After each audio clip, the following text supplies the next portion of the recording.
ప్రభువునందు మరణాత విశ్వాస సమాజం యొక్క ఈ టీవీ కార్యక్రమానికి విచ్చేసిన మీ అందరికీ ప్రభు పేరిట వందనాలు. అంతా బాగున్నారా?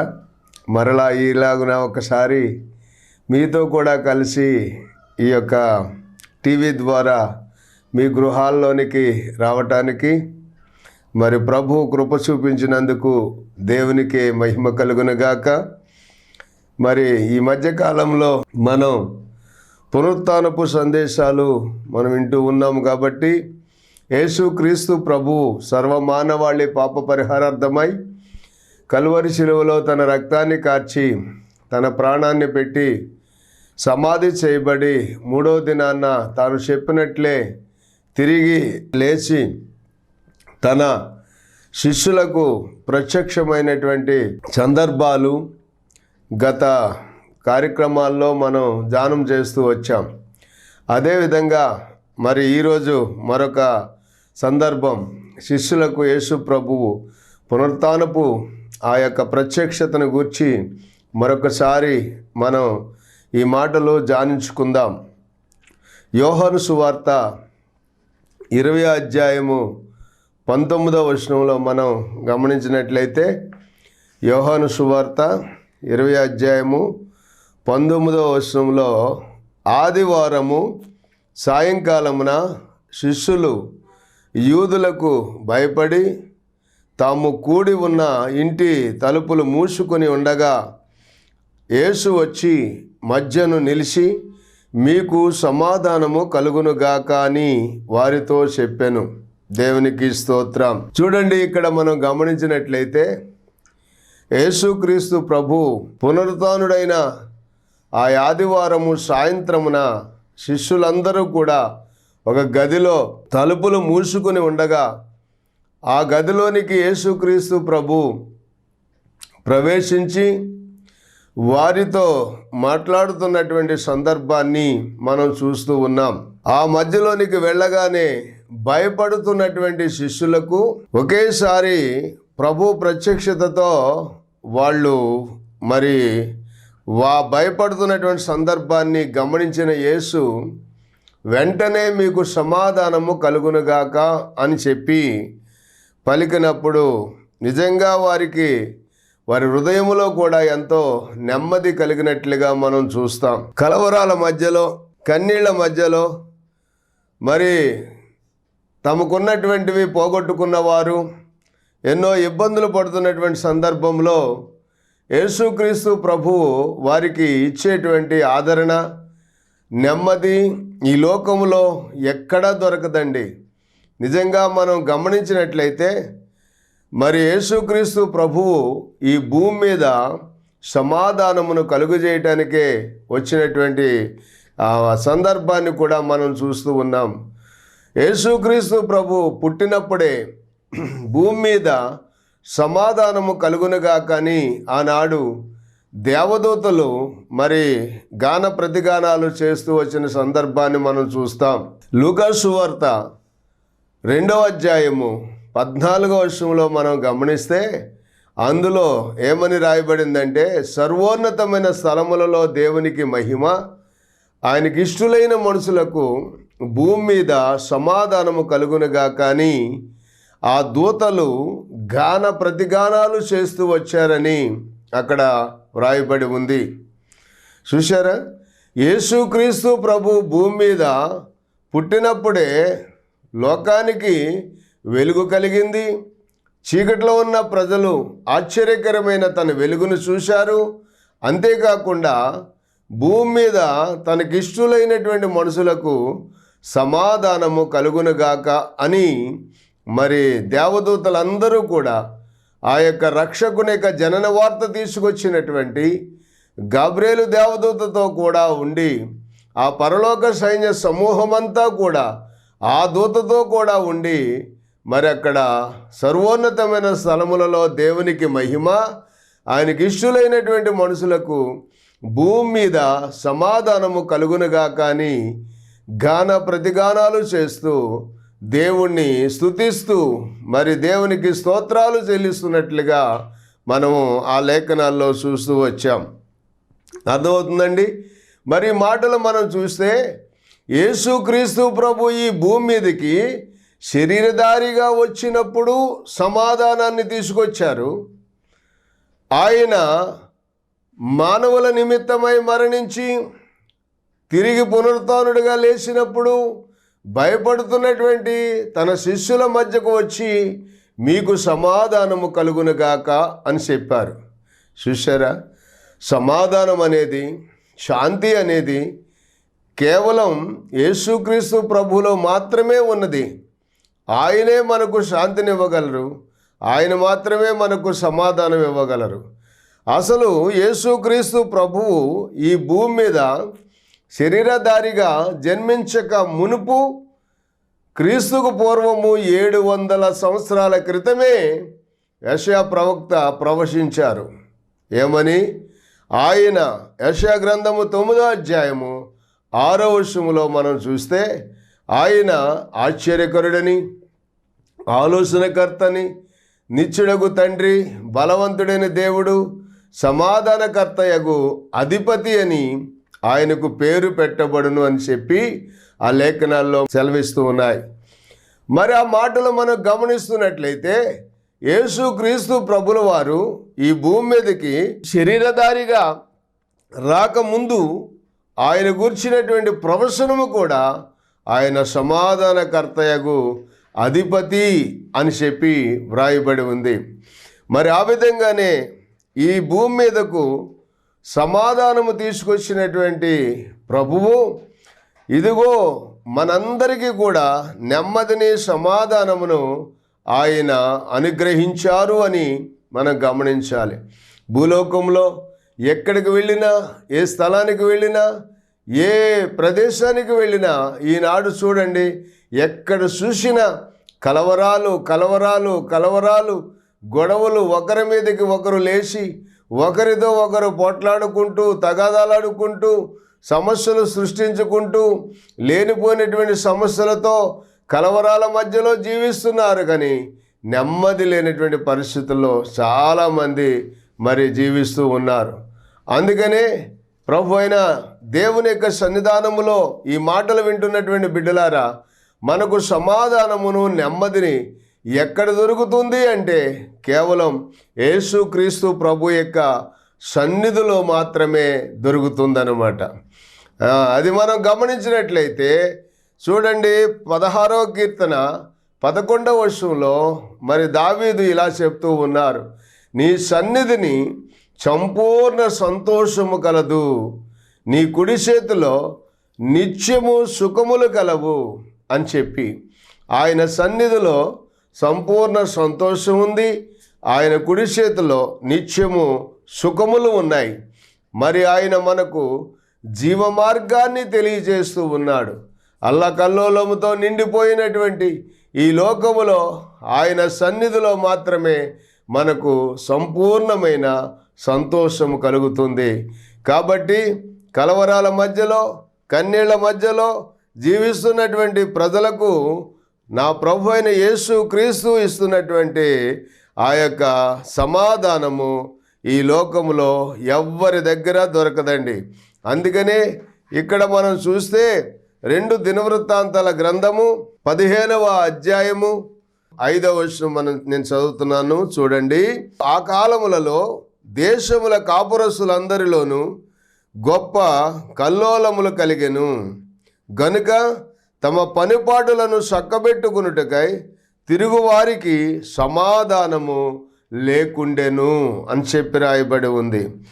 అంటే దేవుడు మనకు అనుగ్రహించినటువంటి మరి సమయాలలో దేవుడు చెప్పినట్లుగా మరి ఆయన సన్నిధిలో వారం రోజులు 6 రోజులు కష్టపడి పని చేసుకుని 7వ రోజు విశ్రాంతి దినము గనుక మరి ఆ రోజున దేవుని యొక్క సన్నిధిలో గడపవలసినటువంటి సమయాన్ని కూడా దొంగిలించి దేవుని యొక్క సన్నిధిలో కూర్చోవడానికి సమయం ఇవ్వకుండా వారు చాలామంది తమకు ఇష్టం వచ్చినటువంటి కార్యాలన్నీ చేసుకుంటూ ఉన్నారు. నెమ్మది లేకుండా బ్రతుకుతున్నారు, శాంతి లేకుండా బ్రతుకుతున్నారు. మరి ఆరోగ్యం లేకుండా బ్రతుకుతున్నారు. వీరు కష్టపడుతున్నారు కానీ ఆ కష్టార్జితం అంతా కూడా వ్యర్థంగా మరి హాస్పిటల్ పాలు చేస్తూ ఉన్నారు. ఇంకా రకరకాలైనటువంటి ప్రతికూలమైన పరిస్థితులు ఆ కుటుంబాల్లో ఏర్పడుతూ ఉన్నాయి. కారణం ఏంటి అంటే ఇక్కడ మనం చూస్తూ ఉన్నాము ఈ లేఖనాలలో, ఆ కాలములలో దేశముల కాపురస్తులందరిలో గొప్ప కల్లోలములు కలిగెను గనుక వారికి తమ పనిపాట్లను చక్కబెట్టుకున్నటకై తిరుగువారికి సమాధానము లేకుండెను అని చెప్పి రాయబడి ఉంది. తర్వాత 6వ వచనంలో దేవుడు జనము మీదికి జనమును ఆ జనములను మరి ఆ సకల విధములైన బాధలతో శ్రమపరిచెను గనుక జనమును పట్టణమును పాడు చేశాను అనే మాటను మనం చూస్తూ ఉన్నాం. ఈ రోజున మనం చూస్తూ ఉన్నాం. చూడండి, దేశములు ఎక్కడ నెమ్మది లేకుండా గత కొన్ని నెలలు కాదు కొన్ని సంవత్సరాలుగానే మరి దేశాలలో మరి ఇతర దేశాలలో యుద్ధాలు జరుగుతూ ఉన్నాయి. రాజ్యాలు పాడైపోతూ ఉన్నాయి. మరి ఎంతో అందమైనటువంటి భవంతులన్నీ కూడా కుప్పకూలిపోయి బూడిదలాగా మారిపోతూ ఉన్నాయి. ఎక్కడా కూడా సమాధానము లేనటువంటి పరిస్థితులు. వారు కూడగట్టుకొని కష్టపడి సంపాదించుకున్న ఆస్తులన్నీ కూడా వదిలిపెట్టి పరాయి ప్రాంతాలకు పారిపోవలసినటువంటి పరిస్థితులు ఏర్పడుతూ ఉన్నాయి.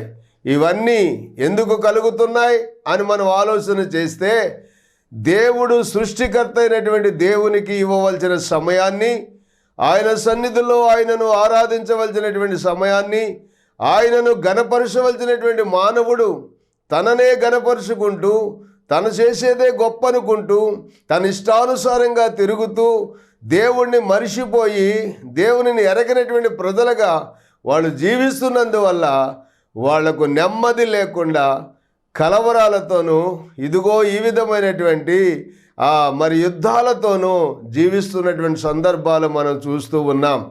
ప్రియమైనటువంటి ఈ వాక్యం వింటున్నటువంటి దైవ జనాంగమా, దేవుని లేఖనం బట్టి మనం ఆలోచన చేయాలి. నీకు నిజముగా సమాధానం కలిగి బ్రతుకుతున్నావా? నెమ్మదిగా జీవించగలుగుతున్నావా? అయితే నువ్వు దేవుడిచ్చే సమాధానాన్ని నువ్వు పొందుకుంటూ ఉన్నావు, లేదా కలవరాల మధ్యలో జీవిస్తున్నావా? కలవరాలతో కొట్టుమిట్లాడుతూ ఉన్నావా? అసలు ఇంట్లో సమాధానం లేదండి, వీధిలో సమాధానం లేదండి, నాకు ఎక్కడికి వెళ్ళినా సమాధానం లేదే అనుకుంటున్నావా? అయితే నువ్వు దేవుని సన్నిధికి రావాలి, దేవుని సన్నిధిలో గడపాలి, దేవుడిచ్చేటువంటి ఆ సందేశమును వినాలి. దేవుని యొక్క సన్నిధిలో గడిపితే ఆయన సన్నిధిలో సంపూర్ణ సంతోషం ఉంది, ఆయన కుడి చేతిలో నిత్యము సుఖములు ఉన్నాయని చెప్పి వ్రాయబడి ఉంది. చూశారు, ఇశ్రాయేలు ప్రజల కోసం ఆనాడు ప్రవక్త అయినటువంటి దేవుని ఆత్మ ఓదేదు కుమారుడైనటువంటి అజర్యా మీదకి మరి దేవుని ఆత్మ దిగి వచ్చినప్పుడు మరి ఆశాను ఎదుర్కొని ఈ విధంగా ప్రకటించినటువంటి సందర్భం మనం చూస్తూ ఉన్నాం. ఆశా, యూదావారులారా, బెన్యామీనీలారా, మీరందరూ నా మాట వినుడి. మీరు యెహోవా పక్షపు వారైన ఎడల ఆయన మీ పక్షమున ఉండును. మీరు ఆయన యొద్ద విచారణ చేసిన ఎడల ఆయన మీకు ప్రత్యక్షమగును. మీరు ఆయనను విసర్జించిన ఎడల ఆయన మిమ్మును విసర్జించును. నిజమైన దేవుడైనను ఉపదేశము చేయు యాజకులైనను ధర్మశాస్త్రమైనను చాలా దినములు ఇశ్రాయేలులకు లేకుండా పోవును. తమ శ్రమయందు వారు ఇశ్రాయేలీల దేవుడైన యెహోవా యొద్దకు మళ్ళుకొని ఆయనను వెతికినప్పుడు ఆయన వారికి ప్రత్యక్షమగును.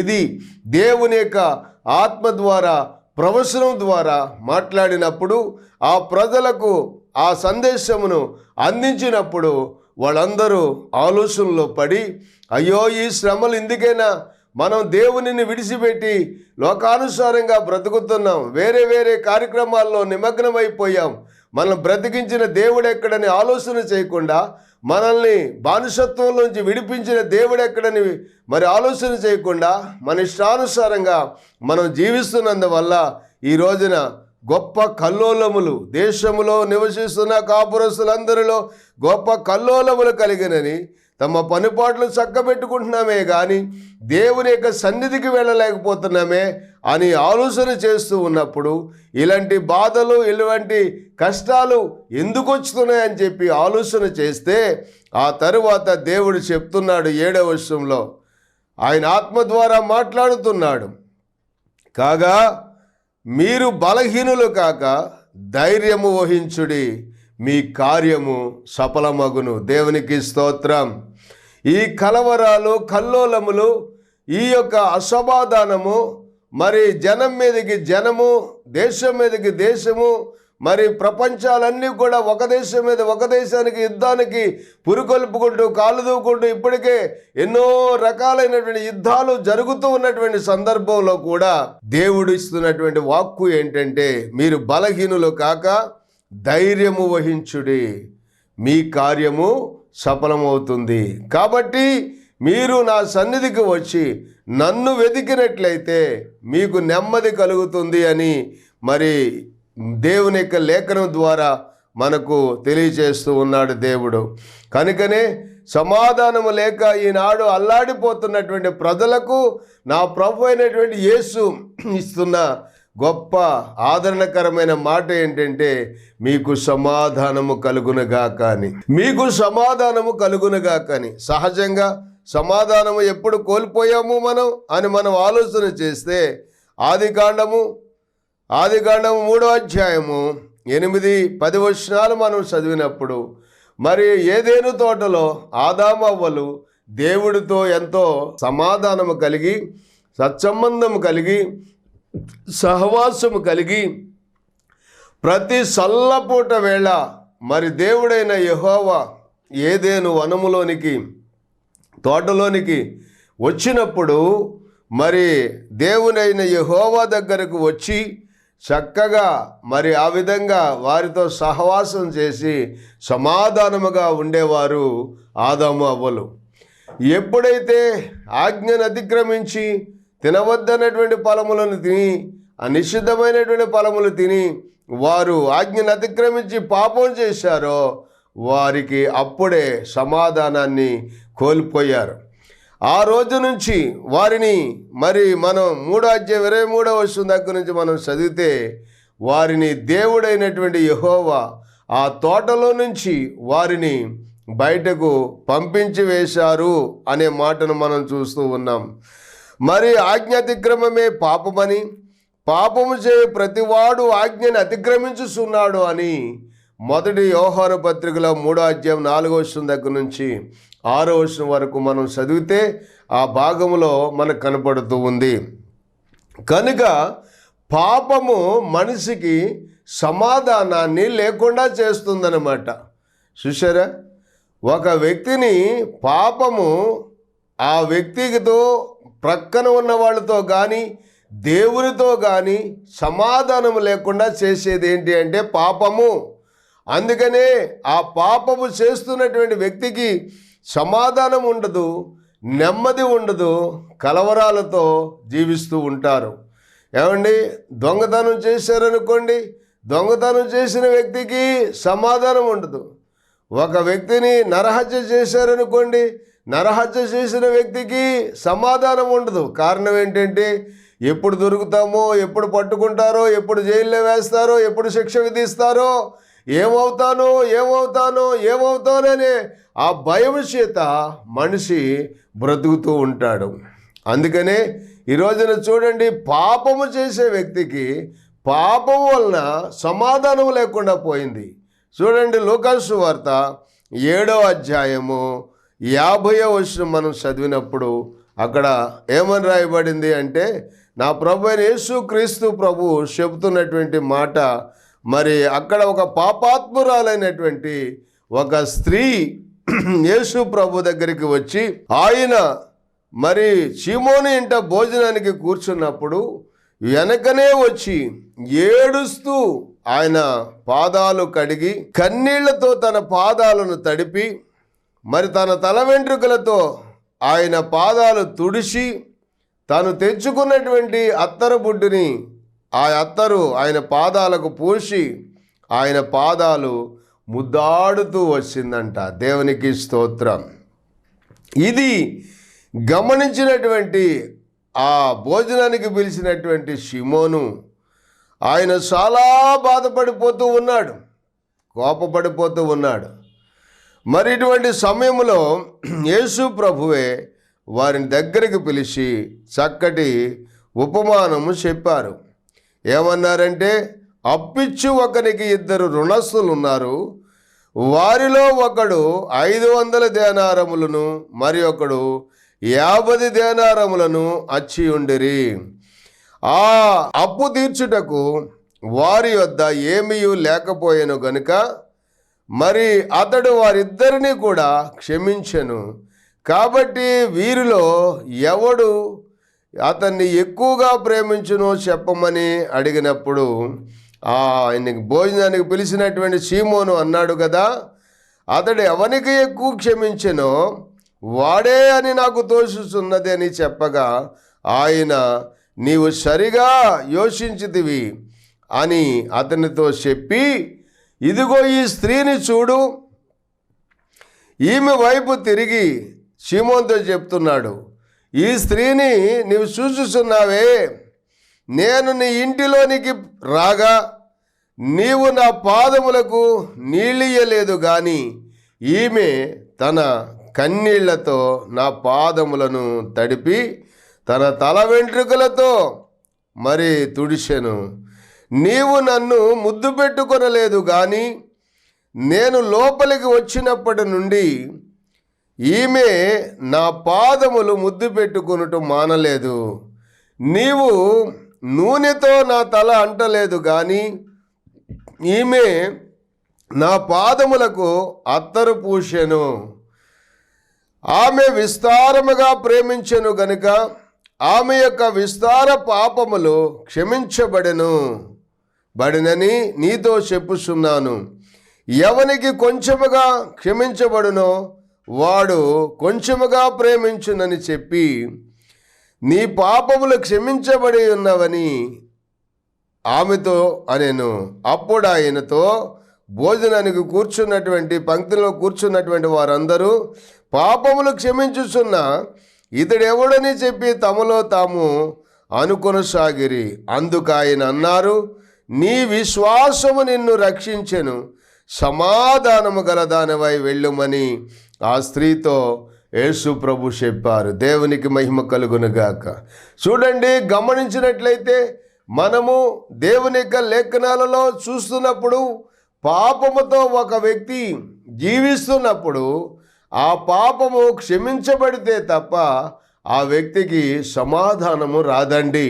అందుకనే ఇక్కడ మరి పాపము చేసిన ఆదాము తోటలో నుంచి వెళ్ళగొట్టబడ్డాడు. మరి ఇక్కడ మనం గమనిస్తే ఆ ఆజ్ఞాతిక్రమమే పాపమని యోహాను పత్రికలో యోహాను రాస్తూ వచ్చారు.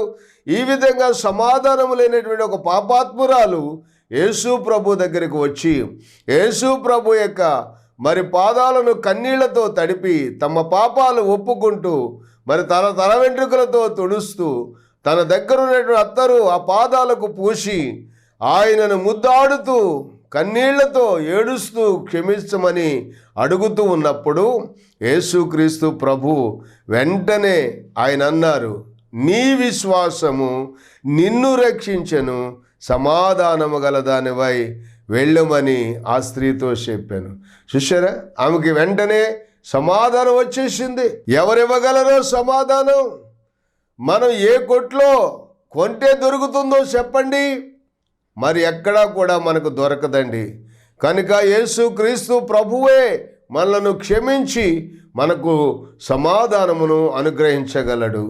ఎంత ఘోర పాపులనైనా ఆయన తన దగ్గరకు వచ్చి ప్రభువా నన్ను క్షమించుమని అడిగితే ఎంత ఘోర పాపులనైనా సరే ఆయన క్షమించి సమాధానమిచ్చి తన బిడ్డగా చేసుకుని తన కుమార్తెగా తన కుమారునిగా చేసుకుని వారికి సమాధానమును నెమ్మదినిచ్చేవాడు యేసుక్రీస్తు ప్రభు ఒక్కరే. దేవునికి స్తోత్రం. రెండవది, అనారోగ్యముతో ఉన్నటువంటి వ్యక్తికి సమాధానం ఉండదు. అనారోగ్యములో ఉందనుకోండి, ఆ వ్యక్తికి సమాధానం ఉండదు. అందుకనే మనం రెండవ మాటను మనం చూస్తే మార్కు సువార్త 5వ అధ్యాయములో 34వ వచనం మనం గమనిస్తే, కుమారీ నీ విశ్వాసము నిన్ను స్వస్థపరిచెను, సమాధానము గలదానివై పొమ్ము, నీ బాధ నివారణై నీకు స్వస్థత కలుగునగాక అని ఆమెతో చెప్పాను. దేవునికి స్తోత్రం. చూశారా, 12 సంవత్సరముల నుంచి రక్తస్రావ రోగముతో బాధపడుతూ ఇంటిలో సమాధానము లేదు, తన మనసులో సమాధానము లేదు, పొరుగువారితో సమాధానము లేదు, ఏ మాత్రము సమాధానము లేనటువంటి పరిస్థితుల్లో ఉన్నటువంటి ఆ యొక్క స్త్రీ యేసుక్రీస్తు ప్రభువు దగ్గరికి రాకమునుపు అనేక వైద్యులను సంప్రదించి ఎంతో డబ్బు ఖర్చు పెట్టుకుని చివరికి నెమ్మది లేక మరింత సంకటపడెను అనేటువంటి మాటను మనం చూస్తూ ఉన్నాం. మరింత బలహీనురాలైపోయింది. చివరికి యేసును గూర్చి విని ఆయన వస్త్రము మాత్రము ముట్టినా బాగుపడతానని చెప్పి విశ్వాసం ఉంచి ఆయన వెనుకగా వచ్చి ఆయన పరిశుద్ధమైన ప్రభావము కలిగిన ఆ వస్త్రాన్ని ముట్టుకుని ఆమె బాగుపడింది, స్వస్థత పొందింది. దేవునికి మహిమ కలుగును గాక. ఇప్పుడు ప్రభు అన్నారు, అమ్మా నీ విశ్వాసమే నిన్ను స్వస్థపరిచింది కనుక నువ్వు సమాధానం గలదానివై వెళ్ళు అన్నారు. హల్లెలూయా. చూశారా, అనారోగ్యంలో ఉన్న ఒక వ్యక్తి ఆమె బాగుపడినప్పుడు ఆమెకి సమాధానం కలుగుతుంది, నెమ్మది కలుగుతుంది. ఆ తరువాత తన ఇంటి వారితోనూ తన కుటుంబస్తులతోనూ అందరితో కూడా ఆమె సమాధానము కలిగి ఉన్నట్లుగా మనం చూస్తూ ఉన్నాం. మరి సమాధానం యేసు ప్రభు ద్వారా ఎలా వచ్చింది అని మనం ఆలోచన చేస్తే మరి యెషయా గ్రంథము 53వ అధ్యాయములో 5వ వచనంలో రాయబడినటువంటి మాటను ఒక్కసారి మనం చదివినట్లయితే, మన అతిక్రమ క్రియలను బట్టి అతడు గాయపరచబడెను, మన దోషములను బట్టి నలగొట్టబడెను, మన సమాధానార్థమైన శిక్ష అతని మీద పడెను, అతడు పొందిన దెబ్బల చేత మనకు స్వస్థత కలుగుతున్నది.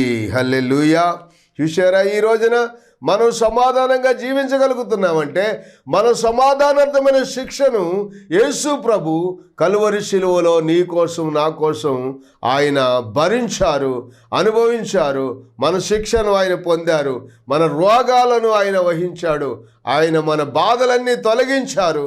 కనుకనే యేసు ప్రభు దగ్గరికి వచ్చి మనకున్నటువంటి ఏ బాధనైనా సరే యేసు ప్రభుతో చెప్పుకుంటే ఆయన మనకు మరి సమాధానాన్ని కలుగజేస్తాడు. భయపడుతున్న శిష్యులకు సమాధానం కలిగింది. అక్కడ ఉన్నటువంటి పాపాత్మురాలైనటువంటి ఆ స్త్రీ మరి ప్రభు దగ్గరికి వచ్చి పశ్చాత్తాపడితే సమాధానం కలిగింది. అనారోగ్యములో ఉన్నటువంటి మరి ఆ బిడ్డకు స్వస్థతనిచ్చి సమాధానం ఇచ్చారు. ఈ రోజున నీకు సమాధానం ఇవ్వడానికి ప్రభు సిద్ధంగా ఉన్నాడు. ప్రభు మీకు మీ కుటుంబాలకు సమాధానము కలుగుజేయునుగాక. ఆమెన్. తండ్రి మీకు వందనాలు.